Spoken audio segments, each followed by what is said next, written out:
Salom do'stlar. Bugun biz hammamiz uchun juda muhim bo'lgan elektr energiyasi haqida gaplashamiz. Elektr energiyasi bizning hayotimizning ajralmas qismi.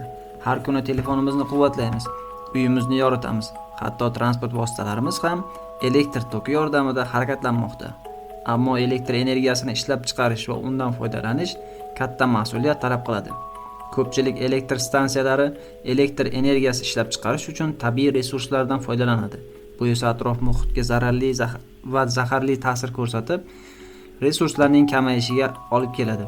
Yaxshiyamki, quyosh va shamol energiyasi kabi qayta tiklanadigan manbalar tobora rivojlanmoqda. Qayta tiklanuvchi energiya bu tabiat tomonidan doimiy ravishda qayta hosil qilinadigan energiya manbalaridir. Masalan, quyosh energiyasi, shamol energiyasi, gidroenergetika, biomassa va boshqalar. Ularning asosiy afzalligi ekologik tozaligi va uzoq muddatli foydalanuvchanligidir.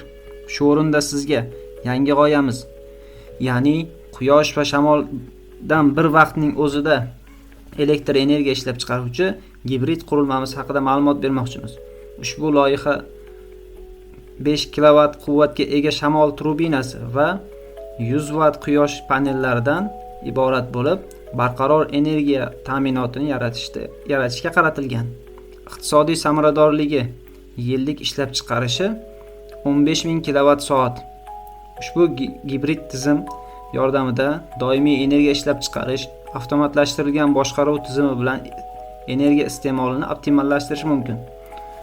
Xulosa qilib aytganda, ushbu loyiha qayta tiklanadigan energiya resurslaridan foydalanish imkonini kengaytirish va iqtisodiy jihatdan samarali tizim yaratishga imkon beradi. Yashil energiya kelajak uchun muhim qadamdir.